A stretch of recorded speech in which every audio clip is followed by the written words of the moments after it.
With great power comes great responsibility. Compromise where you can. Where you can't, don't. Even if everyone is telling you that something wrong is something right. Even if the whole world is telling you to move. It is your duty to plant yourself like a tree. Look them in the eye and say no. You move. Never step onto the battlefield of ideas unprepared. Before you enter the fray, you need a plan. And there's no better place to get one than right here on Tactics with host Caleb Colquitt. The Situation Room goes live now on News Radio 1440. Good evening, everybody. Thank you so much for being with us on this special edition of Tactics that we're doing at a different time, just to kind of test the waters, see how things would go. But whether you're listening to us on Facebook Live, on YouTube, on Twitter, Twitch, Periscope, however you are viewing us, we certainly do appreciate you being with us this Friday evening. And there is a lot of news to get to. One odd story, and this is going to be a strange episode. I'm just giving you fair warning right now. Maybe it's because it's Friday. This is going to be a weird episode. Primarily just because the stories themselves are weird. And our first one is no exception to that, even though it happens to be a local story right here out of Alabama. APT, Alabama Public Television, has refused to air an episode of Arthur because it has a wedding between a gay cartoon rat and a gay cartoon aardvark. Yes, this is the world that we live in now. It's strange, but here we are. So, I know it doesn't make any sense at all, but here we are. APT refusing to air this wedding with a gay rat in it. Now, to give you a little bit of background to help you understand this, during the season 22 premiere of the children's cartoon Arthur, which comes on Alabama Public Television because it is an affiliate of the larger conglomerate PBS, which is owned by the federal government. APT, of course, is the public broadcasting for Alabama Public Television. So on the season 22 premiere, Arthur, who is in third grade, despite being on TV for 22 years, somehow still in third grade. I'm guessing this kid can't be too bright. He's still in the third grade with Mr. Ratburn, and Mr. Ratburn invites him and the rest of his class to his wedding. Now, whether it's heterosexual, homosexual, or whatever, I find it a little odd that a third grade teacher invites all of his students to his wedding. That I find just a little bizarre, even if we were talking about a heterosexual cartoon rat marriage. I know, like I said, this episode's just going to be strange from beginning to end. But that's what we're talking about here, and the show that's in question, I think they kind of buried the lead in this one. To me, the real story is Arthur's been on for 22 years. And full disclosure, when I was a kid, I liked Arthur. I watched Arthur on a pretty regular basis. I wouldn't say that it was one of my favorite shows, but I definitely watched several episodes and used it to keep myself entertained. And the really big story here that bothers me is, where's Wishbone? Because Wishbone was a way better show than Arthur, and Wishbone gets 3 seasons, and now Arthur's on season 22? How did that happen? Wishbone was a way better episode. Or it was a way, way better show than Arthur was. And I'm not trying to diss Arthur, but let's be honest, Wishbone was a much, much better show. And more educational, in my opinion. Arthur is just kind of entertainment.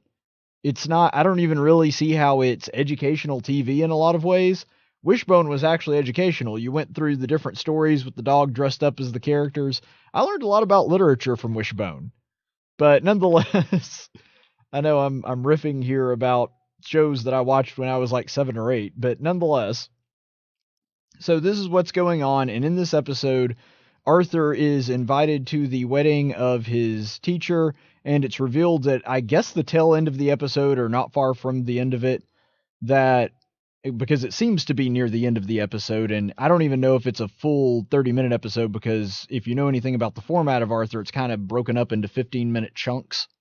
So they don't even, the whole 30 minutes usually isn't even devoted to one storyline. They'll break it into 2. But nonetheless, that's what's going on here with Arthur. And near the tail end of what appears to be this story arc, they thought that somebody else was marrying Mr. Ratburn, and then when it all comes to the end, it's obviously two guys that are getting married. Their teacher, Mr. Ratburn, is getting married to some guy. And that's what's happening. And a similar controversy actually has gone on with this show before.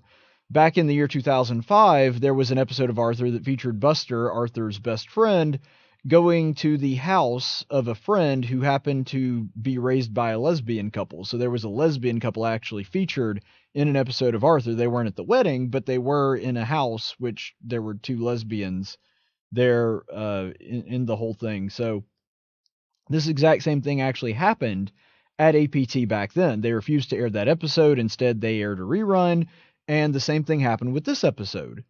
And I got to say, I applaud APT for the mentality. I applaud what they did here by deciding that this was not content that was appropriate for school children. And this is a show that is aimed at a very young audience. Typically, the kids that like it are anywhere from about, I would guess, 4 to 8. And that's sort of the core demographic. Usually once you get a little bit older than that, you start kind of losing interest in it. And so this is not just aimed at kids. This is aimed at pretty young kids. And another thing that's important to note about this too is the rationale that came from Alabama Public Television, which I really appreciated. That essentially the reason they should not air this is because they felt as though this was something that the parents had a responsibility to talk to the kids about. In other words, they didn't really see it as their responsibility to bring up the issue of gay marriage or give this what seemed to be an endorsement of homosexual marriage. And by the way, I watched the clip. I didn't watch the whole episode, but I watched the clip that featured the gay wedding, and they're all, fine with it and very accepting of it, and nobody's critical of it at any point, and they try to pass it off as something that's regular and mundane, and it doesn't really address the issue. It just kind of tries to give it a level of normalcy with the kids that would be viewing it. And so this is the reason that the director of Alabama Public Television kind of decided, yeah, this is not something that kids should be subjected to. And his mentality, the statement that he gave on this was that parents need to be confident that they can leave their kids alone with APT on, and they should be able to know that they're not going to get content that they would view as objectionable, which is a good thing. I mean, it's a very good thing to have that mentality. And this is something that I can really have some level of expertise on, because keep in mind, I do have a degree in broadcasting and I studied broadcasting. And so because of that, I've looked into broadcasting. It's kind of not only an academic pursuit, but also a hobby of mine to really watch documentaries and film about older TV shows. And I remember specifically, and I cannot for the life of me remember who it was, but it was somebody that was really big into the TV industry when it was really starting to bubble up and become commonplace in the 50s and 60s. And he talked about the difference in content, about how TV shows used to be, they had a emphasis on being wholesome and something anybody in the family could watch. You didn't have to worry about the objectionable content and your kids seeing something that they shouldn't. The mentality was that we thought, since we're broadcasters, that when somebody was turning on the TV, it was like they were inviting us into their home. And just like when you're being invited into somebody's home and you don't necessarily know their morals, you don't know what their kids do know and don't know, you just sort of err on the side of caution, and you don't bring up a subject, especially to their children, that would be somewhat objectionable. And there's a certain level of dignity that you should adhere to, which I think is a very refreshing mentality, and one that I wish more broadcasters would go back to.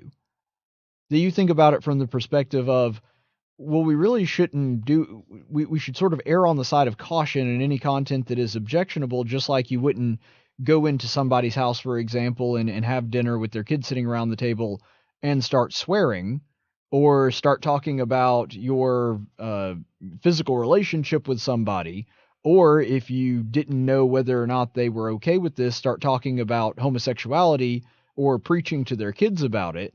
You wouldn't do that in broadcasting. And so I appreciate this sort of sentimentality that is coming from the director at Alabama Public Television, it kind of harkens back to that old-timey idea of people that are broadcasters have a responsibility to behave themselves in such a way that they would not be, I guess, not invited back to the home at a later date. And I appreciate that he didn't like the idea of parents who had not had a conversation with their children about this, or had not talked about this, or might find this content objectionable, that he wouldn't want to do anything that would risk them not feeling comfortable leaving their kids alone with Alabama Public Television on in the future, which, by the way, this would do for some parents. And I appreciate that. I really do. And in the same sense that I wouldn't want something on APT, even though I'm about as Christian as a person that you'll run into. I mean, I'm a minister of the gospel, have been for a big chunk of my life, about half my life now, and have been doing Bible classes and everything else. Even though I wouldn't mind necessarily a program doing Christianity as an academic study on APT, I certainly wouldn't want one that would be sort of seeking to do evangelism. That's not really the work of a government entity. And so this is the reason that I really do appreciate the mentality by this director of Alabama Public Television, because the whole thing with this cartoon rat thing, it's a blatant attempt to shove an agenda down your kid's throat. Because what they're trying to do, and this is something that's talked about with Saul Alinsky, this is something that was a favorite policy of Woodrow Wilson, they're trying to get to the kids, and they're trying to evangelize, oddly enough, your children into this secular mindset and draw them away from the way that you think, away from your teachings and the things that you would view as acceptable, and trying to draw children away from that so that they can sort of teach them themselves. This is a blatant attempt to shove their political agenda down your child's throat, to where you may be somebody that's never convinced that homosexuality is okay, but they're trying to lay that groundwork for your kids to accept it. And if you look at the poll numbers and the people that think it's moral or immoral, they've been very successful at this. They've been doing this for a long time. Now, granted, it has been a fairly recent phenomenon comparatively that they're going after kids this young with it. But the media has been doing this for a very long time. I mean, it started as far back with even Friends, even though she wasn't necessarily a regular character, the accepting of Ross's former wife and her lesbian lover. You also saw it with things like Will and Grace. Even there's an episode of MASH that addresses this, of all things. And so it goes back a long ways, and they've been slowly kind of incrementally move people into the idea that homosexuality isn't something that's abnormal, that's against nature, and it's not immoral. And if you look at the polling numbers, they've been fairly successful in doing that.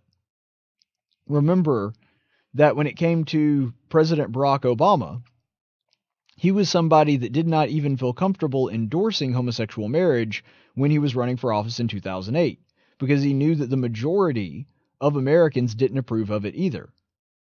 And look how far we've come. We've gone so far now that a majority of Americans approve of gay marriage, and there is a plurality, not a majority, but a plurality of Americans that are starting to approve of transgenderism.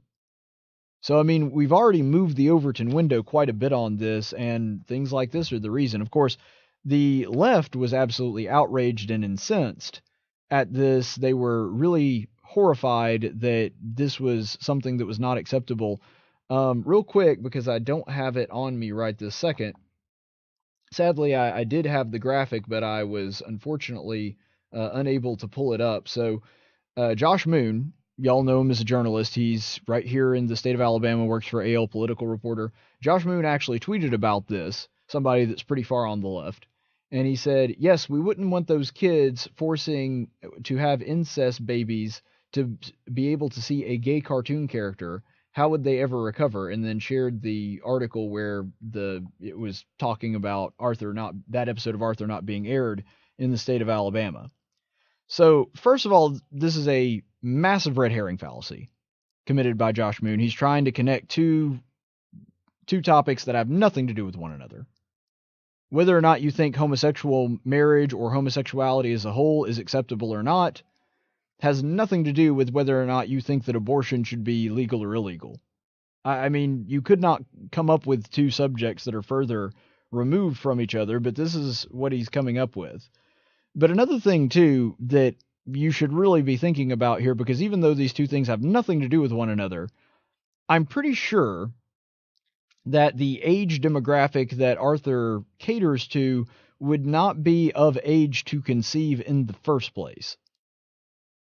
Not really a thing that's happening here. And another thing, too, once a child is conceived, the horrible thing has already happened. That's one of the things that's so disingenuous with the left when they're making debates about abortion, even when we're talking about things like rape or incest. The horrible thing has already happened.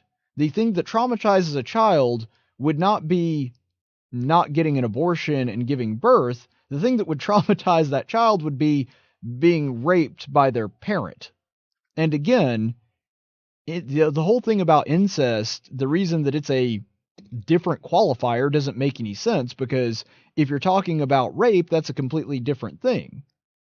So if we're talking about there being an exception for rape and incest, I've never understood why incest is going to be a qualifier on there, because if we're talking about incest outside of rape, then we would be talking about consensual. Well, somebody that is under the age of consent in this state, the age of 16, they wouldn't be able to have consent anyway. And so even though they're two different discussions, and I think in both cases, of course, abortion would be wrong, one thing that's really odd here is that they try to point out incest specifically, but it sounds like what Josh Moon is saying is that he would be talking about kids, and that would fall under the umbrella of rape, not necessarily incest. Rape is rape regardless of whether it is a relative or not. And it's also a distraction because, again, when you're talking about people that have had that happen to them, the horrible trauma, the crime that has been committed against them, happens before the baby is conceived anyway. And actually, there are psychological studies that show that women, or in this case, people that are underage, there's actually a level of therapeutic value to actually having the baby and having that happen, because abortions can be incredibly traumatic. And so you're dealing with a horrible situation, of course, but the horrible situation has already taken place.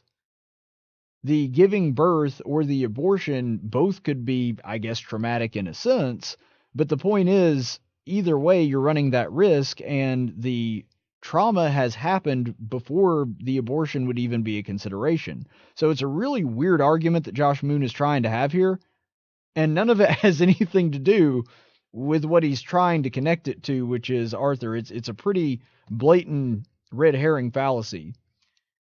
And I'm pretty sure the kids that are Arthur's target group aren't of childbearing age anyway. I mean, this would be significantly before they even could conceive, and so I'm really confused about how he's trying to connect these two. It really doesn't make a whole lot of sense. And I'm going to give credit for this, because even though I thought of it at about the same time, Del Jackson put it very succinctly that this is a issue that the right and the left ought to be able to unite on. And what we ought to be able to unite around is that we ought to defund APT and PBS. So in the state of Alabama, what we ought to be doing is we ought to be getting rid of APT, because people on the left are now angry that children all over the state, even though this is a very Christian state with a lot of Christian households, they're terribly upset that your children would not be subject to the brainwashing of the media into thinking that gay marriage is okay. They're very, very upset about this. And now they're angry at APT, and conservatives haven't liked APT for a very long time, myself included. Even though I do applaud what APT decided to do in this case, I still think that it shouldn't exist. I mean, you're looking at this. We spent over $2 million on APT last year. $2 million. Why? What good did it do? it really doesn't make any sense that we have government-run TV and government-run broadcasting in general. And I say the same thing for NPR. There is no reason for NPR to exist. Not one. All the programming that they do, there's a genuine hunger for it. I'm not saying that NPR sucks. They get very good ratings. And I know. I look at the ratings. So I don't have a problem with the programming itself existing, but if it's popular, it will exist outside of the government subsidizing it. Those same programs can be on a commercial station. Those things can be privatized. The same thing with PBS and APT. Do you really think that if there is any chance whatsoever that if they lost all of their government funding tomorrow, that Arthur and Sesame Street and all these other shows that have been popular for a long time, that they're just going to up and vanish? Do you really think that's going to happen? No, of course not. They'll find funding, they'll find advertisers, they'll still be able to sell their Big Bird stuffed animals and everything. In fact, I think it was about 6 or 7 years ago, they were asking this specific question, and Sesame Street said, yeah, we're self-sufficient. Just on merchandise and licensing alone, and keep in mind, they don't get advertising dollars, that Sesame Street could survive just on the merchandise. Which, by the way, is fine. I don't have a problem with that. Kids like the program, they watch the program, they buy the stuff, good for them. I just don't understand why the government is subsidizing Elmo. If Elmo's popular, he'll survive without the government. And the fact that it's not cheap, and the fact that the state of Alabama by itself spends $2 million a year to fund APT is really, really stupid. And furthermore, it creates a market distortion that is unfair for private companies like News Radio 1440. Because have you ever seen the inside of a NPR studio? It is nice. Actually, much nicer technology than we have right here. Much nicer stuff than all of the private companies that I've seen. And I've worked in some very nice studios that are privately owned. But even so, they don't hold a candle to NPR. NPR always has cutting-edge technology, the newest software. I mean, it is immaculate. And they are guaranteed to be represented in every single market, regardless of whether they get ratings or not. And a lot of them do get good ratings. But the point is, how nice would it be to be guaranteed to be heard in every single market? That you are guaranteed a job, that you are guaranteed to be present in every market regardless of how you perform or regardless of how good your ratings do. This is a cutthroat environment, and you have to be really good to survive. But NPR doesn't, because the government signs their checks. They tax you, the American citizen, and take your money. And the same thing for APT and the same thing for PBS. There is absolutely no reason for us to be funding this. There's absolutely no reason that we should continue to give our hard-earned money to them when we don't want to. If they go out into the open market and they find advertisers that want to buy with them just like every other broadcasting company, that's fine. I don't mind the competition. What I do mind is having people that don't watch the show, don't use the product, being forced to pay for it against their will even when they don't use it. And the government backing them because of that. And them being guaranteed in every single market. And other companies that actually do have to worry about profit having to compete with them.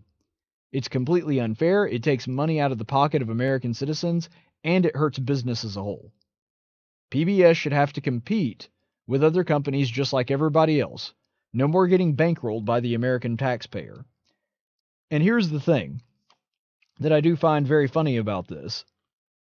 I'm guessing that despite all of this, despite the fact that they are temporarily outraged at APT, that if you were to suggest this to the left would be very angry with you, and they would start arguing about the inherent good of public television. That there are certain programs on there that add culture and whatever, and that for that it should be preserved. That makes so little sense, especially in the age of the internet. Because people that want to watch, culturally important things, if they want to watch whatever program that PBS is putting on, You know what? The internet is a thing now. You can go to YouTube and watch all of that you want.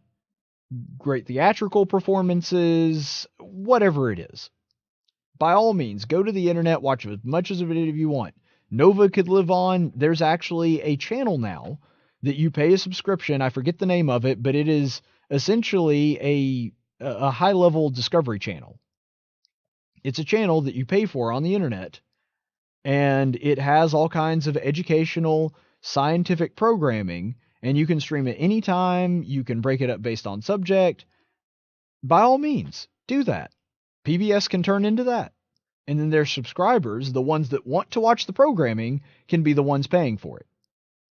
That's the model that should be followed. But if you suggested any of this to the vast majority of people on the left, they'd say, no, the government really, really needs to be in the broadcasting business. We really need this outlet. No, you don't. Let the market handle it. And the things about PBS or APT that are unpopular will get weeded out, and the things that are popular and people actually want, those things will continue on because they'll be supported by the market. It's just as simple as that. So speaking of things that people are outraged about and making a very big deal about, this was an interesting story that I found out about the other day.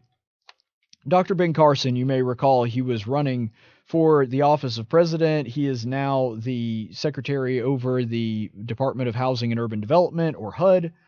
And he was in a hearing with the House Oversight Committee yesterday, and it's pretty funny. You got to take a look at this clip. It actually is pretty good. You know what an Oreo is? An Oreo? No, not an Oreo. An R-E-O. R-E-O. Real estate?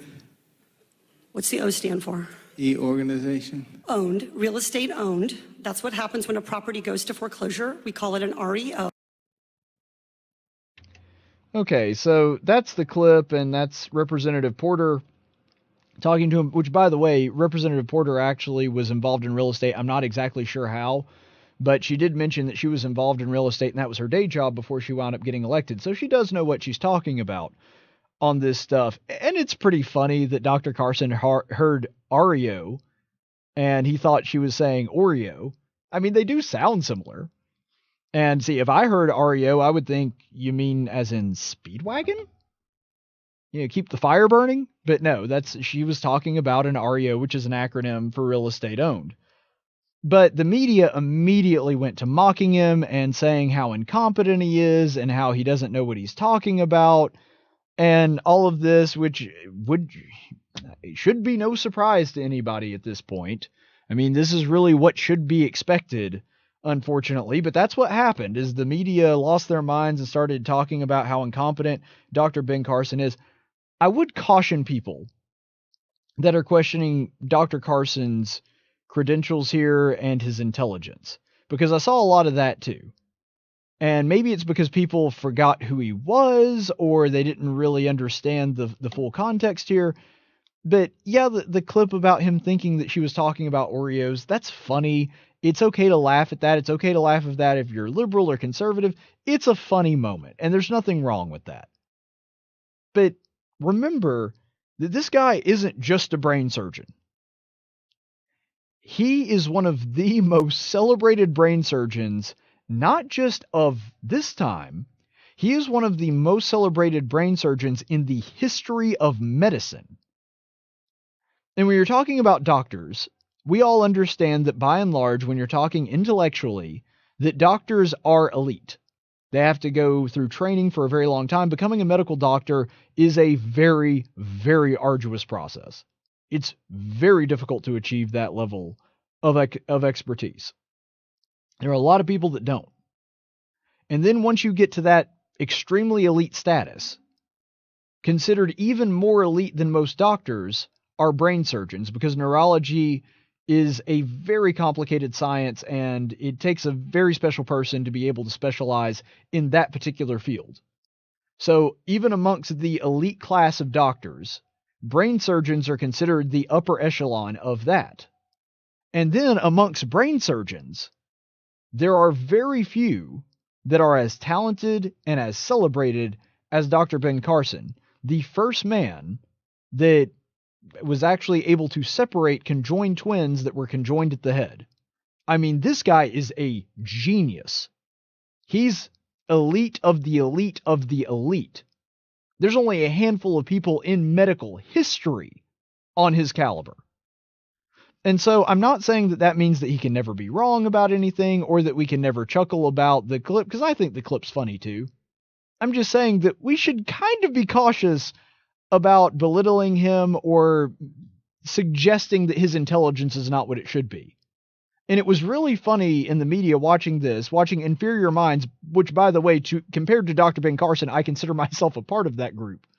Watching Inferior Minds chuckle and say that, sort of make light of it and say that Dr. Carson doesn't really know what he's talking about and he's horribly incompetent and he's just really not all that bright. And I think a lot of the people that were really harsh on him probably just don't really understand how elite Dr. Carson actually is. But this guy is, I mean, leagues and leagues intelligent-wise ahead of most people, myself included. So let's be a little more cautious when criticizing a dumb moment by Dr. Ben Carson. And it was a goofy moment, sure, but let's remember that when we're considering how to be critical of him. And another thing that's important to realize here too, I have no idea, because I'm not somebody that's in the real estate business or have a level of expertise on this. I guess I should have talked to JT yesterday when I ran into him about this. I have no idea how basic or how advanced this terminology is.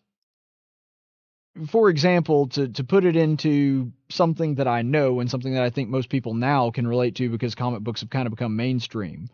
I don't know if this is funny like not knowing who the Flash is, or funny like not knowing who, let's think, who's somebody that's kind of obscure, maybe Booster Gold or somebody even more obscure than that in the comic book hierarchy. Somebody like Mr. Sinister, somebody that you don't see an awful lot, or Mr. Hyde or Menace, or one of the really obscure comic book characters.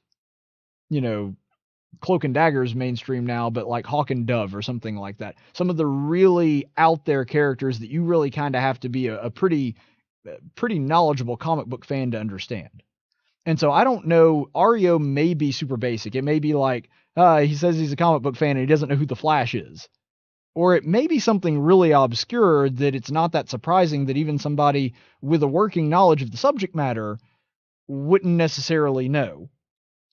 Because, like I said, Representative Porter's been in this industry before. It's not surprising that she would know some of the technical lingo, but that doesn't even necessarily mean that Dr. Ben Carson knows less than she does.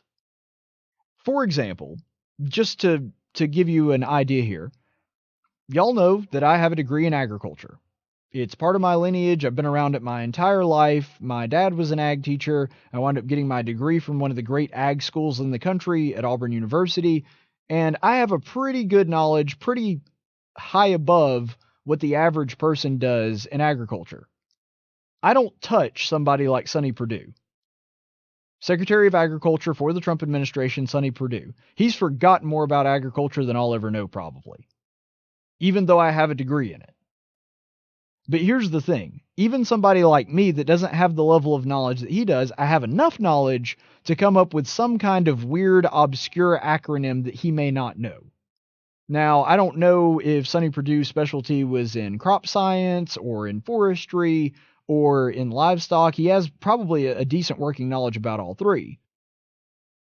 But if I happen to have a specialization in an area that he may not be all that familiar with, I guarantee you we could have had a mirror image of that conversation between me and Sonny Perdue, and I would be making him look like an idiot. But it's important to remember that all the people that are laughing, they probably didn't know what it meant either.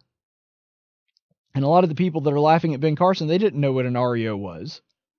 And like I said, it may be a highly technical term that it's not all that surprising that even somebody with a solid working knowledge of the subject matter doesn't know. I guarantee you with Secretary of Agriculture Sonny Perdue, I could come up with at least something that I know that he doesn't on the subject. Doesn't mean that he's smarter than me, or it doesn't mean that I'm smarter than him. Doesn't mean that he doesn't know what he's talking about. But anybody can find that little obscure nugget of knowledge. And again, I don't know if REO falls into that category because I don't know enough about real estate to know the difference. But let's also remember that once she said that no, an REO, and once he understood what it meant, he did at least get 2 out of the 3 parts of the acronym right, so it's not like he just completely lost his composure there in the first place. But what this all boils down to is that 2 things can be true at once. 2 things can be true at once here, which is that this is not a big deal. This is not really an indication that Dr. Carson is incompetent, but it's also true that it doesn't make a whole lot of sense that Dr. Carson is here. I mean, to me, it really doesn't.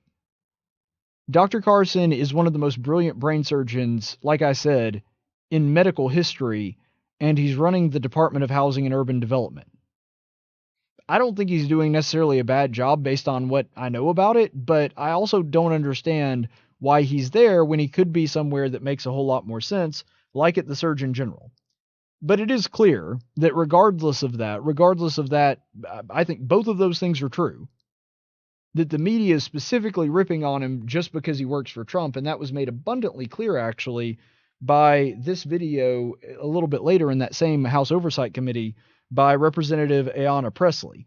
It pains me that your gifted hands and mind are doing the bidding and carrying the water of what I believe to be one of the most morally bankrupt presidents in our nation's history, increasing rents, evicting families. Today, you are not here as a doctor or even as our Surgeon General, which I think might be better suited for your talents, but as the official tasked with leading the agency overseeing our nation's crumbling housing stock.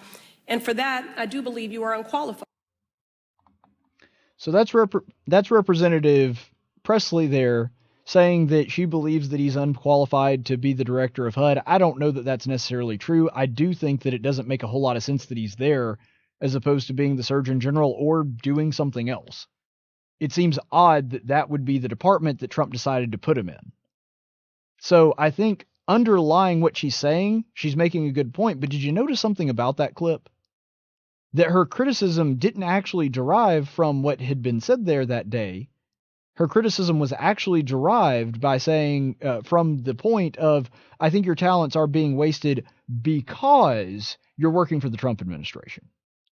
You see, that's where the origin of all this is. That's really the problem that people on the left are having here. Their issue with Dr. Carson is specifically that he works for Trump. That's their big problem. It's not that they actually think that he's incompetent. It's not that they think he's in the wrong position and should be somewhere else. Their big problem with him, and Representative Pressley just pointed that out, she said so herself, their big problem is, will you work for Trump? And so really, their criticism, even though they may veil it as something else, it all stems from the place of orange man bad. And that's the problem that they're having here. The Trump derangement syndrome has really gotten to them. But even so, the fact that Dr. Carson is the head of HUD and not the Surgeon General, that's beyond me. I just don't get that. I don't know why you would not put, if he's at your disposal, one of the most celebrated surgeons in American history that happens to be on your staff, why you wouldn't put that guy as the Surgeon General. I don't know. It doesn't make any sense to me. And furthermore, and I know this will surprise nobody considering most of you know how libertarian I tend to be, especially when it comes to the federal government. Why does HUD exist anyway? Why do we even have a Department of Housing and Urban Development? If you want a department that oversees those things, that's why you have a state. There is no reason for the federal government to be involved in a program that oversees housing. That's something that is best overseen at the local level and, if necessary, and only if necessary, at the state level. There's absolutely no reason the Fed should be involved in that at all. It is rich, though, watching the left lose their minds over Dr. Carson. It's a funny clip, but let's not make more out of it than it actually is. Let's go ahead and go to a break, and we'll be back in just a minute. Hey, where you going? Champ? Slugger? Hey, cowboy. Where you going? Where you going? I'm going out! All right, here we are. So you guys remember last year, one of the things I talked about in a segment called Straw Wars is how the liberals, despite no scientific evidence or backing whatsoever, believe that somehow they are saving the sea life by banning plastic straws. In response to this, Mellow Mushroom has started giving out paper straws as opposed to plastic straws. So what we're going to do is we're going to see how effective the paper straws are with the most difficult drink to drink, a milkshake. Let's see how this stands up.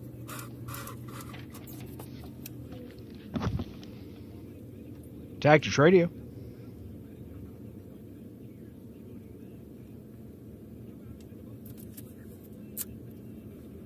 All right, so first of all, I got about 2 sips out of that. Were you listening through the Dr. Carson thing? The paper stuck to my lips. Okay. This thing does not work too well.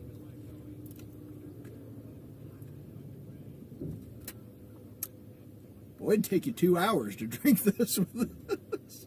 Well, see, I'm using plastic. Well, actually, all I had right now, I I had care. the thing about Arthur. You could talk about that, or talk about Ben Carson, because I've already mentioned because that's those. the best thing to use. This thing sucks. Well, actually, it doesn't suck. If it sucked, I'd be fine with it, but it doesn't. Well, I tell you what. Not in today's episode. I tell you what, Mike. Why don't I schedule you as coming on Experiment Tuesday, over. because I know Monday's going to be Memorial Day. So why don't you come on the program and we'll plan to do that on Tuesday. All right. We're going to fix this now. There we go. Good old petroleum-based plastic straws. Hallelujah. Hallelujah. Oh, that's so much better. I got a question about this. Oh yeah? With the paper, aren't they concerned about the trees, having to cut down the trees to make the straws too? Is that not a... Excellent. Well, yeah, I'd love to have you on. We'll just plan for you being on Tuesday. It doesn't matter what you make the straw out of. You're expending some kind of resource. Well, yeah, because we all live here. Well, that's what I'm saying. Oh, yeah, I heard it doesn't matter everything what went crazy. you make any product out of. You're expending some kind of resource. Mm-hmm. And that's true of straws or anything else. Well, I tell you this. Just based on this little experiment, I know that I saw that Disney is planning to all right, go man. Well, my completely break's about to end, so I got to paper go. straw But I'll by talk to you Tuesday. 2020 on all their cruise lines and all of their amusement parks. I contend that Disney World is not the happiest place on earth if I can't drink a Dead Blame milkshake while I'm there. But I will, to their defense, say one thing. Oh? You can take a pocket knife in. So help me. That's something. Yeah. Anyway, all right, so even though this went about the way I expected it to, paper straw experiment failed miserably.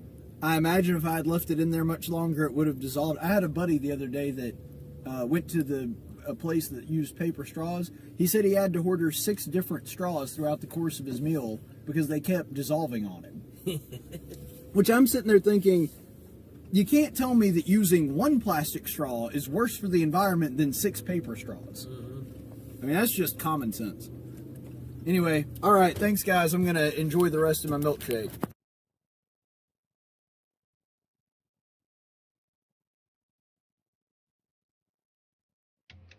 And welcome back, everybody. Thank you for sticking with us through the break.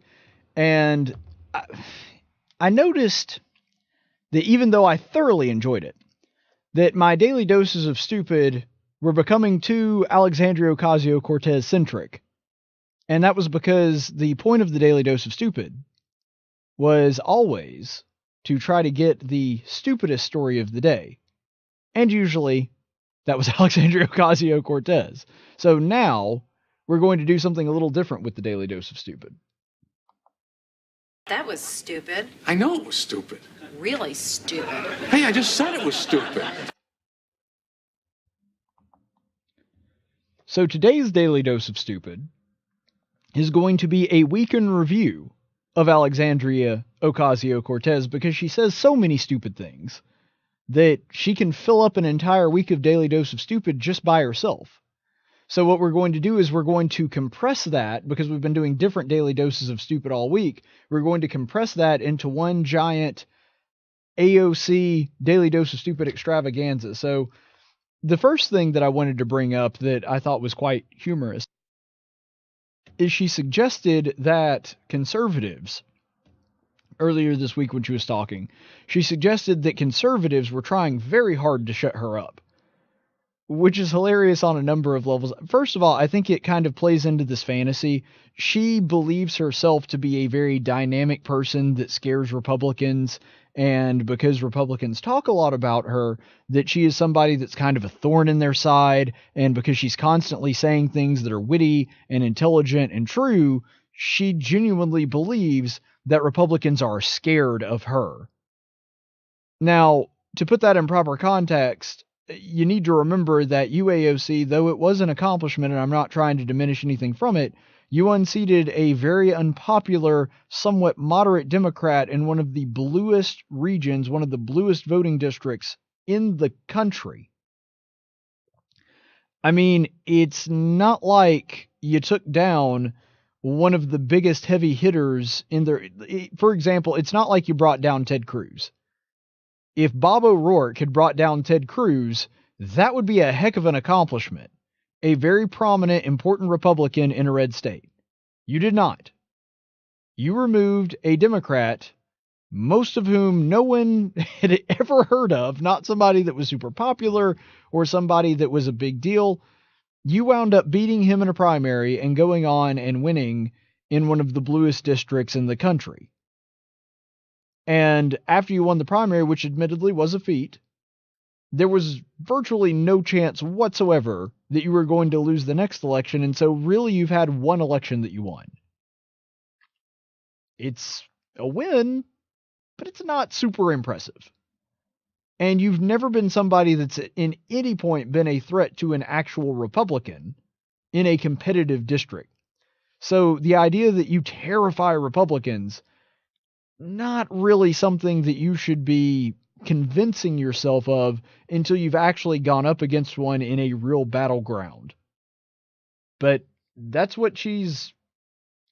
apparently what she believes in herself. She thinks that she's very scary to Republicans, but I guess only in her fantasy world. Here's the thing.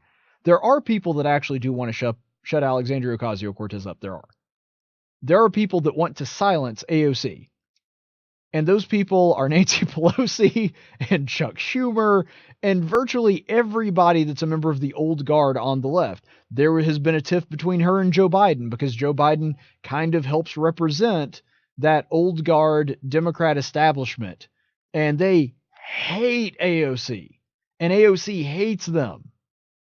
And they are constantly at one another's throats. But the reason that you've got Rashida Tlaib and Ilhan Omar and AOC spouting their mouth off every 10 seconds, and the old guard of the Democrat Party that really don't like them and wanting to shut them up, the reason for that is they know that they make them look bad. People like Tlaib and Omar and AOC, they make the Democrats less palatable to the middle of the country. If anything, I think AOC has been a giant gift that helped keep the House from going even further to the left and allowed us to actually make gains in the Senate during the midterm. I mean, it was an incredibly underwhelming election for what should have been a pretty massive blue wave that turned out to be a blue trickle that barely got anybody wet. And so, because of that, I think that AOC actually played a pretty big role because the average American is looking at people like AOC that's literally suggesting we tear down every building and start from scratch and get rid of all the cars and switch to trains and kill all of the cows because when the cows poop, methane makes the world hotter. I mean, this is a person that is completely off her rocker. And the average person looks at that and they're like, I don't want any part of that. And the old guard Democrats, they understand that. Now, a lot of the old guard Democrats actually do have the same goal as AOC, but they believe in moving there slower. That's what progressive means. The difference in a socialist and a progressive is that a progressive wants socialism, they just want to get there at a slower pace because they think it'll be easier. A progressive is a socialist without the revolution. That's the difference. And because of that, the progressives in the party, like Hillary Clinton, like Nancy Pelosi, like Joe Biden, like Chuck Schumer, like a lot of the other representatives in the House, the reason that they don't like AOC is they're taking the mask off. They're saying, no, we're socialists. We want socialism. We want to be a completely socialist country in about 10 years. And the progressives are looking at that as like, if you just shut up, we'll get there. It'll just take a little longer. But if you keep shouting from the rooftops your ideology, the American people are going to catch on, and then they're going to vote for the other guys, and that's going to slow the plan down. That's the reason they don't get along. From a conservative standpoint, I don't know a single conservative that actually wants to silence AOC. Every conservative, heck, even every rhino that I know, is constantly telling AOC, yeah, talk as much as you want. In fact, if you gave me a magic button, or if you gave me 2 magic buttons, and I had the option to pick either one that I wanted to press, and one was AOC can never talk again, and the other one was AOC can never stop talking. 24 hours a day, 7 days a week, she will continuously talk. Believe me, I pick button number 2. I don't even have to think about it. I smack button number 2 down before they're even done reading me the options. AOC, talk as much as you want, as often as you want.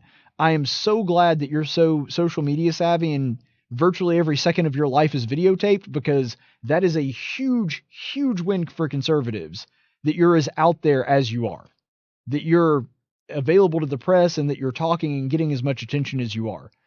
As much attention as we can give to her, please. As many cameras, as many microphones. I want AOC to be constantly in communication with the American people, because she is a huge reminder of how absolutely bat crap crazy the Democrat agenda is.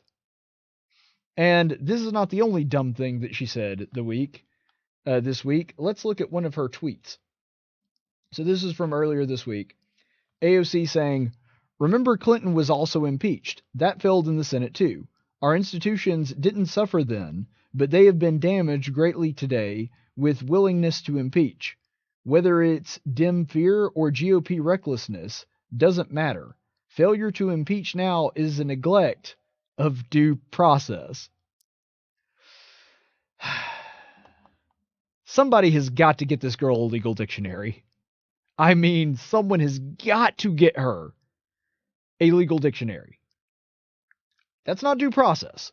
Now, if you want to make the stance, if you want to make the case, let's just say that Trump was some kind of big evil dictator and that he was undermining the Constitution and he was taking people's rights away. Let's just say that worldview were correct. Let's say that was reality. Even then, a failure to impeach is not a failure of due process. It would be a dereliction of constitutional duty, but it wouldn't be a neglect of due process. So here's a actual definition of due process. A course of formal proceedings, such as legal proceedings, carried out regularly and in accordance with established rules and principles. Yeah, a failure to impeach is not a neglect of due process. In fact, that would be impossible because impeachment is actually a part of due process. That would be like saying reading Miranda rights is a failure of due process. No, Miranda rights are actually part of due process. It's the exact opposite of what you're saying. Neglecting due process, for example, to give you an example of what an actual neglect of due process would look like, would be like if you were wiretapping a presidential candidate just to get information on him, and you were using a fake FISA warrant to do so, which was drummed up by a fake Steele dossier. That would be an example of a failure of due process. That would be an example of a neglect of due process. Because you're not using the process that is given to you. You are not actually going through the motions the way that you're supposed to in order to get the legal ruling that you want. Or, for example, a neglect of due process would be if you broke into somebody's house to find evidence on them.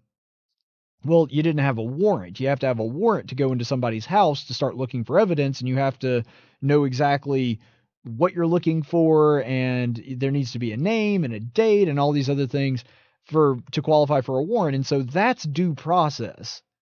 So obtaining evidence illegally, that would be an example of a neglect of due process. What you're talking about is not a neglect of due process. All right, let's look at another tweet from AOC, because this is a good one too.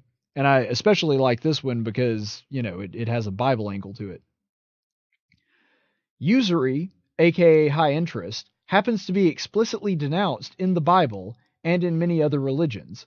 Looking forward to having the religious right uphold their principles plus sign on to my bill. Unless, of course, they're only invoking religion to punish women plus queer people.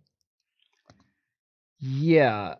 To understand this one, you do have to know that she and Bernie Sanders proposed a plan earlier this week that what they want to do is they want to get rid of any kind of interest rate over 15%. So, for example, whether you're talking about bank loans or credit cards, 15% is the cap. You can never charge more than 15%, which is a bad idea on a number of levels. But regardless of that, I'm not even going to get into the rigmarole, the fine details of that particular legislation. Wouldn't affect me personally because I'm never going to take out a loan that would charge more than that. But nonetheless, that was the case that she made. And it was all predicated on this idea that there are several religions that actually denounce this. Well, first of all, if you're the one that's constantly saying, no, we can't use religion as a basis for any of our policy, then you can't bring religion in as a basis for your policy when it suits you. You can't say, well, religion shouldn't play any role in your political decisions. You can't say that and then say, oh, well, in this case, religion actually backs me up, so I'm going to go ahead and use it.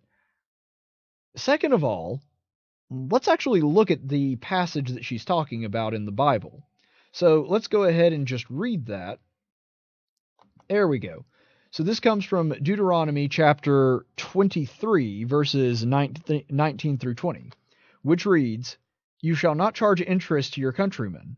Interest on money, food, or anything that may be loaned at interest. You may charge interest to a foreigner, but your countrymen you shall not charge interest, so that the Lord your God may bless you in all that you undertake in the land which you are about to enter to possess."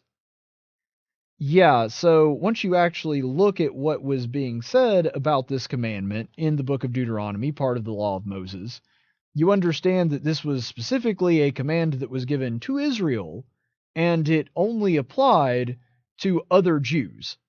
So Jews weren't allowed to charge interest to other Jews. They were specifically allowed to charge it to anybody else. And so the Bible is not making a moral statement for Christians at all. It's not even talking about them.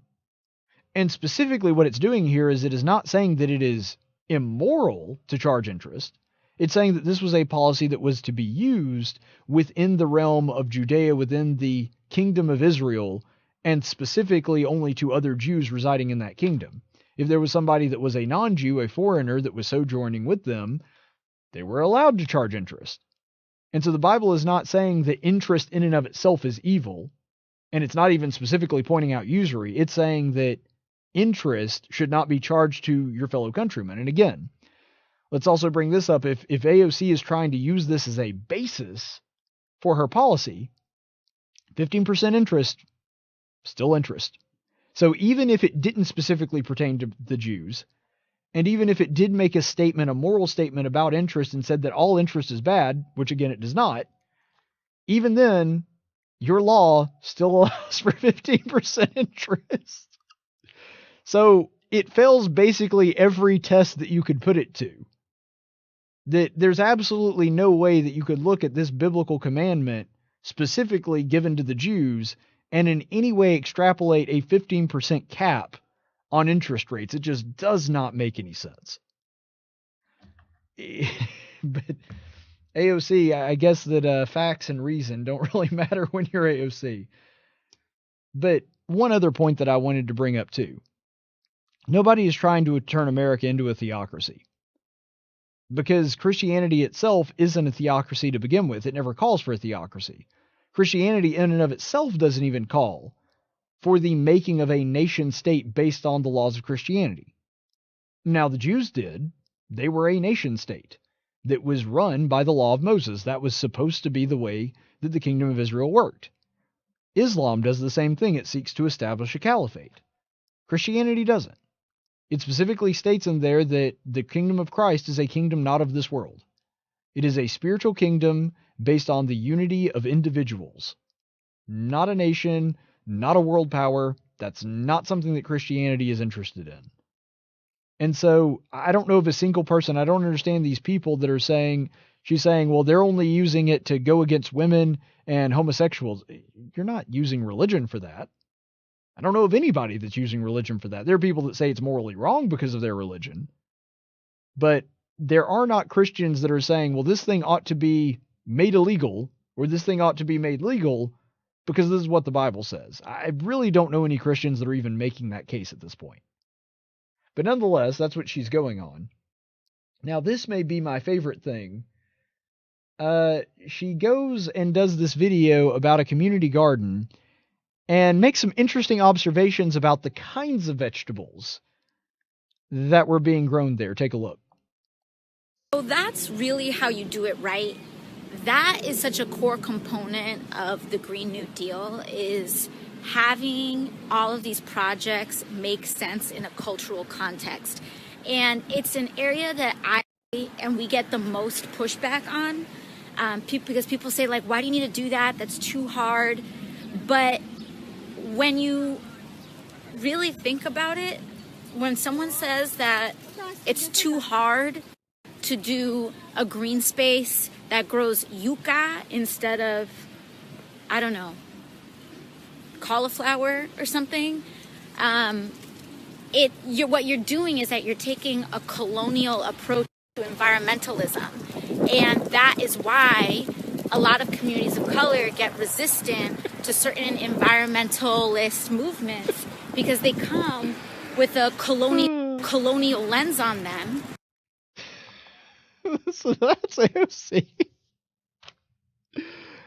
Oh, you can't make this stuff up. Apparently, certain vegetables are racist.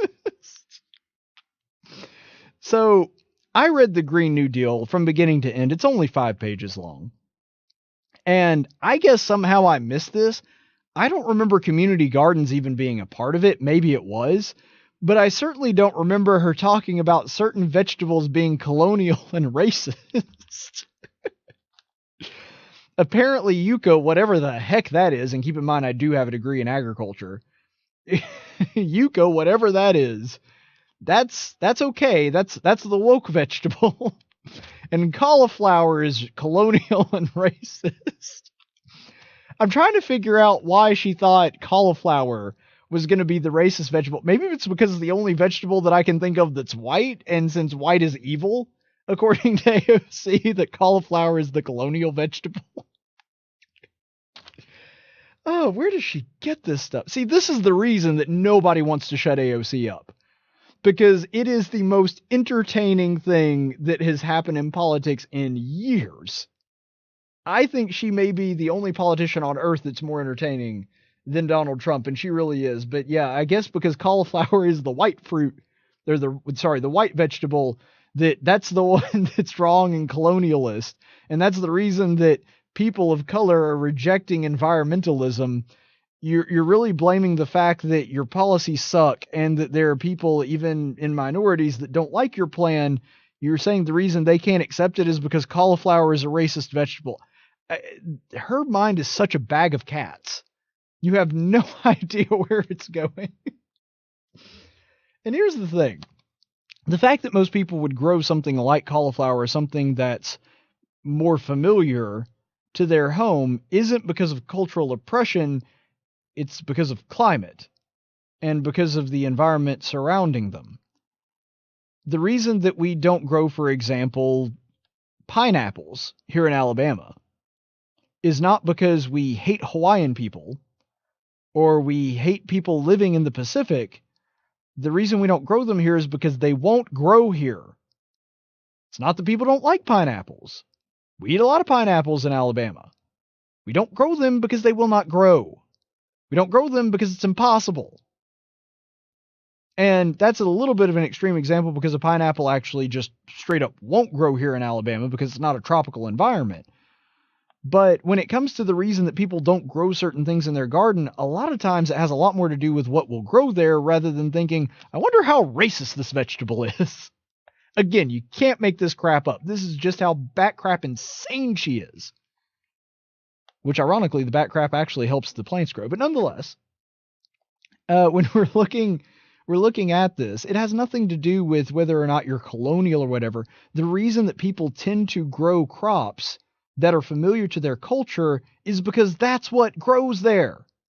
The reason that they're familiar with it is because that's what grows in that environment.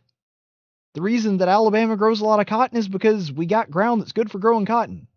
The reason we grow a lot of peanuts in the South is because the soil's good for it. And the environment's good for it. These things were not designed as a cultural statement. Unlike what goes on, the fantasy world that goes on inside AOC's mind, not everything is a statement of race. Not everything is a statement of culture. Some things are a matter of pragmatism. And in agriculture, that's very, very often the case. This idea, don't ever tell me, again, anybody, this is a non-starter with me from here on. Don't tell me that there aren't people that see racism in absolutely everything. AOC literally just claimed that the things that people are growing in their garden is racist. That there are certain vegetables that are racist and certain vegetables that are not racist. Don't tell me that people aren't seeing racism in absolutely everything after watching that clip. But you know what? That's not even the last dumb thing she has said this week. So here we go on to the last part of our AOC Daily Dose of Stupid special. This is from her earlier this week. If I can go ahead and get it pulled up. There we go. So this is from, I think, Instagram is where she posted this. Well, that was something. Alarms went off in the building advising people to seek shelter. Apparently the tornado moved/missed the city so quickly that they ended the warning shortly after. And also apparently this is a thing that happens in the summer here, with increasing intensity. By the way, a sentence fragment. The climate crisis is real, y'all. Guess we're at casual tornadoes in growing regions of the country. First of all, for Little Miss Woke, I find it incredibly offensive that she is appropriating my culture. She's not allowed to say y'all. I can say y'all. I'm from Alabama. You're from the Bronx. Well, kind of. She spent the first 5 years of her life in the Bronx and then moved to a very nice neighborhood. And you're Puerto Rican. You don't get to co-opt my culture. How dare you, AOC? How dare you appropriate my culture? We can play that game too if you want to. It's just so absurd. Yeah, you can't use y'all. That is clearly a Southern staple. You're not allowed to use it anymore. And if you have a problem with it, well then don't say anything about me wearing a sombrero on Cinco de Mayo. You got to have a consistent standard. But nonetheless, that's not even what I really wanted to point out here. Apparently the thunderstorms are all the result of climate change. That's her conclusion, is because they had a tornado scare. And I want to remind you, this is a tornado that didn't even touch down. It wasn't, the warning just passed basically as soon as it started. That's how mild this thing was. And this has been going on in DC during the summer basically forever. And somehow this is climate change. Well, it's not just me that is pushing back on this. Ryan Mao, I believe I'm saying his last name right. Ryan Mao, who is a meteorologist with a PhD, actually responded to this with a tweet. So here's his first tweet in response to this. I thought this was fake, but it's from the AOC Instagram story. No idea what she means with casual tornadoes. Yeah, casual tornadoes are not a thing. Maybe if the tornado was wearing a t-shirt, then I could see it. Maybe t-shirt or a t-shirt tuxedo, a t-shirt tuxedo tornado. That's a casual tornado. And how this line of severe thunderstorms is proof of any, quote, climate crisis. It's just weather in DC. And this is the point that he's been making, and this is the point that people on the right have been making for a long time. I have no idea what this guy's policies are like. I just happen to know that he's a meteorologist. And this is something that we hear all the time. This is just the weather in DC. These thunderstorms and severe storms have been going on in DC since long before humans even settled here, long before the Industrial Revolution. This has been going on for a long time. They've tried to blame all kinds of weather events. Bernie Sanders, for example, tried to blame a severe tornado that happened that destroyed that big church in Wetumpka, tried to blame that on climate change. I mean, for Pete's sake, we're in Tornado Alley. The idea that tornadoes are a new thing and they're somehow caused by climate change is just absurd. And this guy, for all I know, actually believes in climate change. Maybe even more so than I do. I have no idea. But he's looking at this and he's saying, clearly, this is just weather in DC. This is something that's been going on forever. This isn't climate change. And he kind of doubles down on that with his second tweet here. So this is another one by the same guy, Ryan Mao. The Congresswoman AOC does not know the difference between weather and climate. Let's try an easy analogy. Weather is what outfit you wear out the door. Climate is your closet wardrobe. And I mean, he's exactly right here.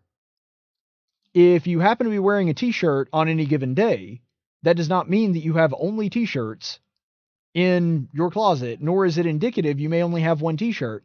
That doesn't mean that you even have extra t-shirts in your closet.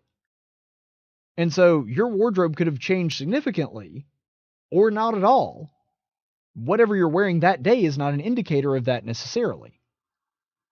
And so climate is something that you have to look over a long period of time with a lot of data. One weather event does not equal climate change or climate staying the same.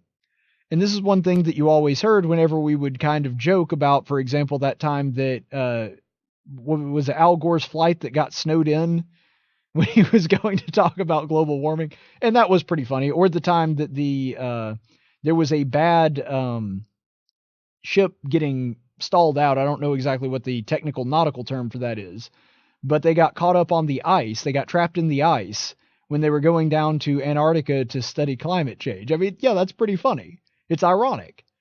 But what he's saying here is the same thing that liberals say to conservatives whenever they sort of point to that as being sort of a funny, ironic thing. They're saying, yeah, well, the thing is that weather doesn't equal climate.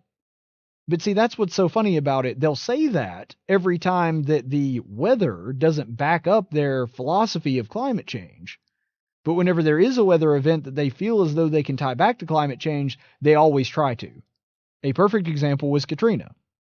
Remember in the movie An Inconvenient Truth, Al Gore said that Katrina is going to be the norm from now on. We're going to have these Category 5 hurricanes hitting very frequently, practically every year. And then we had a 12-year hiatus and did not have another Category 5 hurricane until Hurricane Harvey. And then as soon as Hurricane Harvey hit, they said, well, it's because of climate change. Anything that happens proves their point. If there's a lot of hurricanes, it's because of climate change. If there's no hurricanes, it's because of climate change. If it's hot, it's climate change. If it's cold, it's climate change. If it's moderate, it's climate change. Doesn't matter. And this is why the pseudoscience of climate change doesn't make any sense. I mean, is the climate as a whole warming? Yeah, it goes through warming periods and cooling periods. That happens. But the idea that man is doing this and these weather events are proof of climate change, it's simply not true. Thunderstorms have been going on for a long time, and if anything, that is a very conclusive example of why I want AOC to continue talking as much as possible, as often as possible, whenever there is a microphone near her. She's got a lot more mouth than she's got brain, so please, by all means, AOC, keep talking. That being said, let's go to the chaplain's report.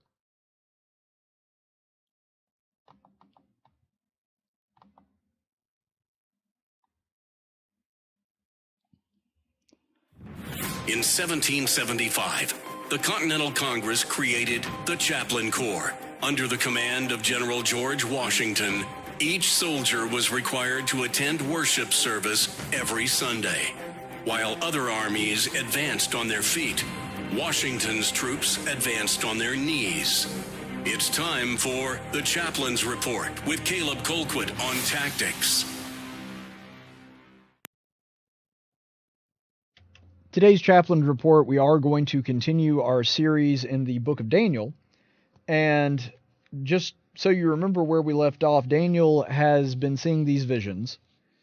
And he has been looking into the future, and the most recent vision he had was with the four beasts. And I won't get into all the details, because if you want them, you can go back and look at the last Chaplain's Report. But suffice it to say, he's seeing these four beasts, and we're going to take a closer look at the fourth beast, because this is the one that the most detail is given. And the fourth beast, as described earlier in the prophecy, is a dreadful beast with 11 horns. And we've already been told that this beast represents a great kingdom. The 4 beasts are representative of 4 great kingdoms. And so we get further confirmation of this in the verses that we're going to be looking at in the book of Daniel, chapter 7, verses 23 through 27. Thus he said, "The 4th beast shall be a 4th kingdom on the earth, which will be different from all the other kingdoms, and will devour the whole earth, and tread it down and crush it. As for the 10 horns, out of this kingdom 10 kings will arise, and another will arise after them, and he will be different from the previous ones, and will subdue 3 kings. He will speak out against the Most High, and wear down the saints of the Highest One, and will intend to make the alterations in times and in law. And they will be given into his hand for a time, and times, and half time. But the court will sit for judgment, and his dominion will be taken away, annihilated and destroyed forever. Then the sovereignty, the dominion, and the greatness of all the kingdoms under the whole heaven on will be given to the people of the saints of the High One. His kingdom will be an everlasting kingdom, and all dominions will serve and obey him." So, in this passage, we're seeing a lot of really interesting apocalyptic literature explaining what's going to be going on here, and where we understand that this 4th beast is supposed to represent the 4th kingdom, that there are 11 horns, and these horns each represent a king of this kingdom. So we're going to go through piece by piece and kind of explain each part of this, because it's amazing how well the prophecy lines up with Rome, and that's the reason that it makes sense. And we also see sort of similar passages in the book of Revelation right before this will be happening to give us a little more clarity on this, that this is what is going on. This is the prediction that is being made here in the book of Daniel. So the first part that we see there early on in this passage is that Rome is going to devour the earth. Well, Rome had accomplished pretty much world domination at this point of both the West and the East. They had taken over all of Europe. They had taken over the populated portion, at least the populated portion that people knew about at the time, of Africa, that northern part near the sea. And they had also taken over the bulk of Asia, or at least the civilized part of Asia. Now, were there people living outside of Rome's dominion? Yeah, some random tribes or whatever, but as far as the civilized world and the world that people were familiar with, Rome had conquered the known world at the time. There was really not a jurisdiction that Rome was not in charge of. And so this idea that they had devoured the whole earth, the way that this beast did, it's important to understand that Rome had really accomplished world domination at this point. And then there are going to be 10 kings, and then a final horn rises up, and it will be the 11th king that is different than the others. So there are 10 emperors, and we know that there is an 11th emperor named Domitian. And he is actually the end of what most people consider that era of emperors, and there is a shift that happens after him. And we see a changing over of that, and it's true that Domitian was very different compared to the other Roman emperors. The prophecy says that he will speak out against the Most High and wear down the saints. Well, under Domitian, that was the height of Christian persecution by the Romans. We had seen Christian persecution by the 4th emperor and by the 5th emperor. That does happen. We do see that taking place, and there was some minor persecution by other emperors as well, but it really hits its stride under Domitian. And it is he that takes an active role in trying to persecute the Christians, feeding them to the lions, all this other stuff. His goal was to stamp out Christianity. And so because of that, that's the reason that this horn is given special attention in this prophecy, is because that 11th emperor, Domitian, is going to be the one that is the strongest against the kingdom of God and in persecuting the Lord's saints. Now, the prophecy also says that that 11th horn is going to subdue 3 kings. There's a couple different ways to take this one, and honestly, I think that you could take this interpretation 2 different ways and both kind of make sense. But either way, there is a viable explanation, really 2 viable explanations for how this prophecy comes true. The first is that Domitian was credited with 3 major conquests that he personally engaged with while he was an emperor. Now, it's true that other emperors had military conquest, but with the exception of Emperor Claudius, Domitian was the only one that actually went on these conquests while he was emperor. Most of the Roman emperors sort of accomplished their military feats and then became emperor and then just sort of oversaw things from Rome. Not really unlike our president. That's something that we should be able to relate to. That's not what happened with Domitian. He actually went out into battle and oversaw the conquest himself. And he is most famous for 3 major military victories that he achieved while he was the emperor. So, obtaining these 3 kings, overcoming these 3 kings, could be a representation of those 3 military victories. But it's also important to note that this could also be referring to 69 AD, which is known as the year of the 4 emperors. So there were 4 people basically claiming that they were the legitimate emperor of Rome at the time, and emerging from that was the father of Domitian, and he has a very long Latin name. It starts with a V, but I can't pronounce it, so just suffice it to say that Domitian's father was the one that kind of came out on top of that, and it was Domitian that rose to the top after his father. Now, there was an interim period where his brother was there, but he also killed his brother, and so there's, like I said, a lot of different ways that this prophecy could be interpreted, but the point is, either way that you look at it, whether it's the conquering of the 3 kings, the conquering of the 3 emperors, and being the one that really sort of rose to the top after those 3 emperors of Rome either died off or were removed, or you're looking at it as the military conquest of Domitian, the prophecy still fits either way. Here's another one that's important to note, that Domitian is going to rule for time, times, and half of time. The reason that's important is because Domitian reigned for 15 years. And you might say, well, how does that really fit into time, times, and half a time? You have to remember, this was being written for the Jews, and it was being written by a Jew. How do the Jews measure time? In increments of 7. They measure the week in increments of 7. They measure the Sabbaths in increments of 7 because it's part of the week. But they also have 6 years and then Sabbath years. And then they have the year of Jubilee, and I won't get into all the details of it, but suffice it to say, 7 is the perfect number for the Jews. That's how they measure lengths of time. So the fact that he will have time, times, and a half of time means that he's going to rule for 2 periods of 7 years, and then part of 7 years. 2 times 7 is 14. He rules for an extra year after that. So he rules for the same time that was predicted in the scripture as well. There's a lot of things that just add up here. Court will sit for judgment. His dominion will be taken away. So the court is going to sit in judgment of him, and then his dominion is going to be taken from him. Do you know how Domitian's reign ended?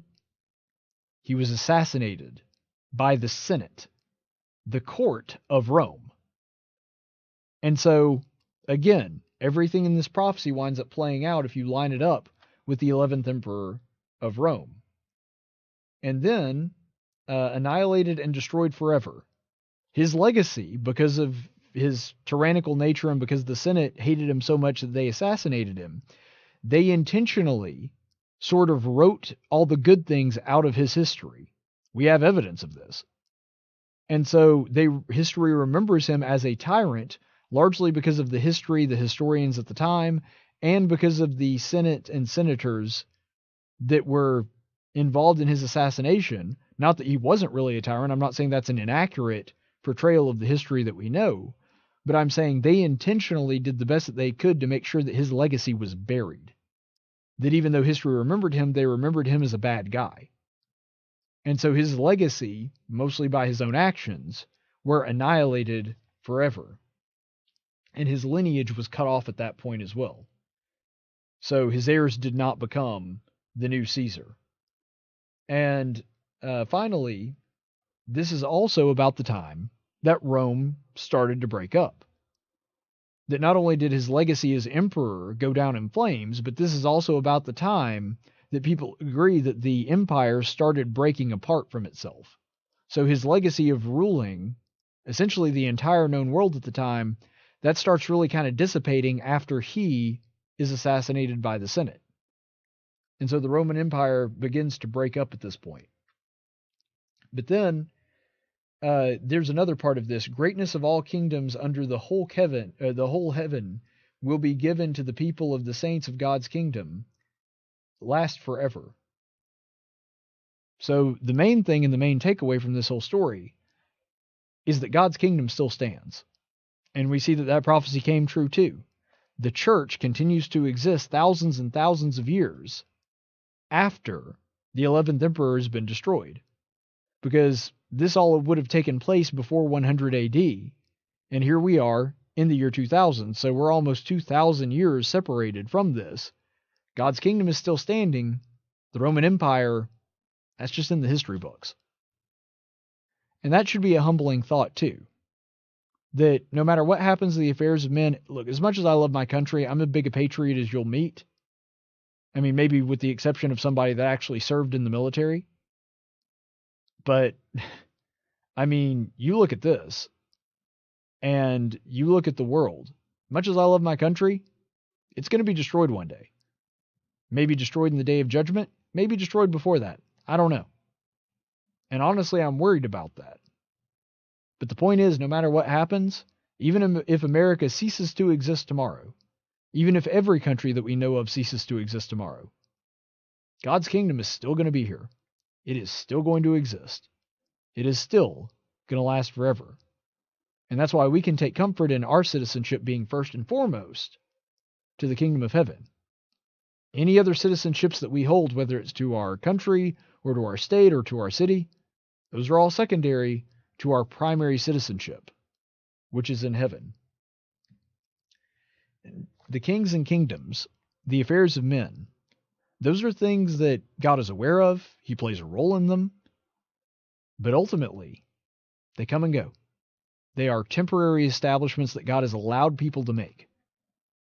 Because when it's all said and done, when we face judgment and we sit before an almighty God, the only thing that's going to matter is, are you a citizen of my kingdom? Are you a citizen of the kingdom that really matters? And so even though God is aware of the affairs of men, and he sometimes involves himself in the affairs of men, ultimately, no matter what men do, it doesn't interrupt God's plan. God's kingdom lasts forever. Stay the course, friends.